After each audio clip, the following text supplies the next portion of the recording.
नमः शिवाय। आज हम शिव पुराण के विंध्येश्वर संहिता का 16वां अध्याय पढ़ रहे हैं, जिसका शीर्षक है देव प्रतिमा का पूजन तथा शिवलिंग के वैज्ञानिक स्वरूप का विवेचन। ऋषियों ने कहा, साधु शिरोमणि सूत जी हमें देव प्रतिमा के पूजन की विधि बताएं, जिससे अभीष्ट फल की प्राप्ति होती है। सूत जी बोले, हे महर्षियों, मिट्टी से बनाई हुई प्रतिमा का पूजन करने से पुरुष स्त्री सभी के मनोरथ सफल हो जाते हैं। इसके लिए नदी, तालाब, कुओं या जल के भीतर की मिट्टी लाकर सुगंधित द्रव्य से उसको शुद्ध करें। उसके बाद दूध डालकर अपने हाथ से सुंदर मूर्ति बनाएं। पद्मासन द्वारा प्रतिमा का आदर सहित पूजन करें। गणेश, सूर्य, विष्णु, शिव, पार्वती की मूर्ति और शिवलिंग का सदैव पूजन करें। संपूर्ण मनोरथ की सिद्धि के लिए 16 उपचारों द्वारा पूजन करें। किसी मनुष्य द्वारा स्थापित शिवलिंग पर 1 सैर नैवेद्य से पूजन करें। देवताओं द्वारा स्थापित शिवलिंग को 3 सैर नैवेद्य अर्पित करें तथा स्वयं प्रकट हुए शिवलिंग का पूजन 5 सैर नैवेद्य से करें। इससे अभीष्ट फल की प्राप्ति होती है। इस प्रकार सहस्त्र बार पूजन करने से सत्यलोक की प्राप्ति होती है। 12 अंगुल चौड़ा और 25 अंगुल लंबा यह लिंग का प्रमाण है और 15 अंगुल ऊंचा लोहे या लकड़ी के बनाए हुए पत्र का नाम शिव है। इसके अभिषेक से आत्मशुद्धि, गंध चढ़ाने से पुण्य, नैवेद्य चढ़ाने से आयु तथा धूप देने से धन की प्राप्ति होती है। दीप से ज्ञान और तांबूल से भोग मिलता है। अतएव स्नान आदि 6 पूजन के अंगों को अर्पित करें। नमस्कार और जाप संपूर्ण अभीष्ट फलों को देने वाला है। भोग और मोक्ष की इच्छा रखने वाले लोगों को पूजा के अंत में सदा जाप और नमस्कार करना चाहिए। जो मनुष्य जिस देवता की पूजा करता है वह उस देवता के लोक को प्राप्त करता है तथा उनके बीच के लोकों में उचित फल को भोगता है। हे महर्षियों, भूलोक में श्री गणेश पूजनीय हैं। शिवजी द्वारा निर्धारित तिथि, वार, नक्षत्र में जो विधि सहित इनकी पूजा करता है उसके सभी पाप एवं शोक दूर हो जाते हैं और वह अभीष्ट फलों को पाकर मोक्ष को प्राप्त करता है। यदि मध्याह्न के बाद तिथि का आरंभ होता है तो रात्रि तिथि का पूर्व भाग पितरों के श्राद्ध आदि कर्म के लिए उत्तम होता है तथा बाद का भाग दिन के समय देव कर्म के लिए अच्छा होता है। वेदों में पूजा शब्द को ठीक प्रकार से परिभाषित नहीं किया गया है। पू का अर्थ है भोग और फल की सिद्धि जिस कर्म से संपन्न होती है उसका नाम है पूजा। मनोवांछित वस्तु तथा ज्ञान अभीष्ट वस्तुएं हैं। लोक और वेद में पूजा शब्द का अर्थ विख्यात है। नित्य कर्म भविष्य में फल देने वाले होते हैं।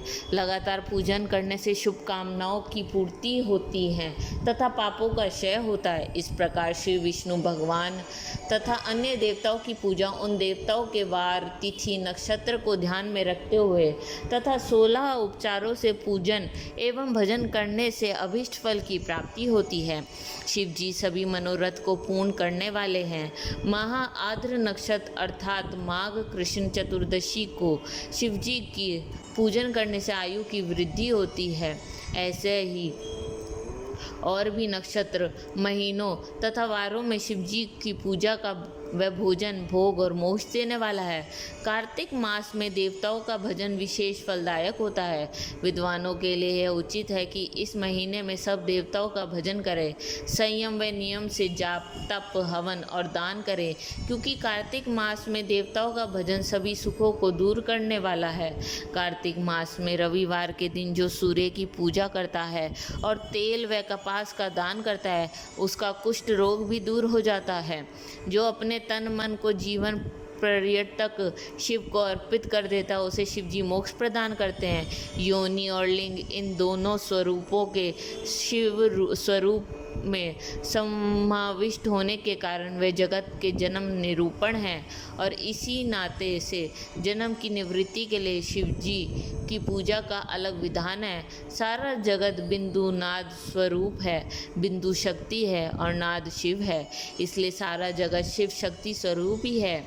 नाद बिंदु का और बिंदु इस जगत का आधार है। आधार में ही अध्यय का समावेश अथवा लय होता है, यही सकलीनकरण है। इस सकलीनकरण की स्थिति में ही सृष्टि काल में जगत का आरंभ हुआ है। शिवलिंग बिंदु नाद स्वरूप है, अतः इसे जगत का कारण बताया जाता है। बिंदु देव और नाद शिव, इनका संयुक्त रूप ही शिवलिंग कहलाता है। अतः जन्म के संकट से छुटकारा पाने के लिए शिवलिंग की पूजा करनी चाहिए। बिंदु रूपा देवी उमा माता है और नाद स्वरूप भगवान शिव पिता। इन माता पिता से पूजित होने से परमानंद की प्राप्ति होती है। देवी उमा जगत की माता है और शिव जगत के पिता। जो इनकी सेवा करता है उस पुत्र पर इनकी कृपा नित्य बढ़ती रहती है। वह पूजक पर कृपा कर उसे अपना आंतरिक ऐश्वर्य प्रदान करते हैं। अतः शिवलिंग को माता पिता का स्वरूप मानकर पूजा करने से आंतरिक आनंद की प्राप्ति होती है। भद्र शिव पुरुष रूप है और भद्रा शक्ति प्रकृति कहलाती है। पुरुष आदि गर्भ है क्योंकि वही प्रकृति का जनक है। प्रकृति में पुरुष का संयोग होने से होने वाला जन्म उसका प्रथम जन्म कहलाता है। जीव पुरुष से बारंबार जन्म और मृत्यु को प्राप्त होता है। माया द्वारा प्रकट किया जाना ही उसका जन्म कहलाता है। जीव का शरीर जन्म काल से ही 6 विकारों से युक्त होता है, इसलिए इसे जीव की संज्ञा दी गई है। जन्म लेकर जो प्राणी विभिन्न पाशों अर्थात बंधनों में पड़ता है वह जीव है। जीव पशुता के पाश से जितना छूटने का प्रयास करता है उसमें उतना ही उलझ जाता है। कोई भी साधन जीव को जन्म मृत्यु के चक्र से मुक्त नहीं कर पाते। शिव के अनुग्रह से ही महामाया का प्रसाद जीव को प्राप्त होता है और मुक्ति मार्ग पर अग्रसर होता है। जन्म मृत्यु के बंधन से मुक्ति होने के लिए श्रद्धापूर्वक शिवलिंग का पूजन करना चाहिए।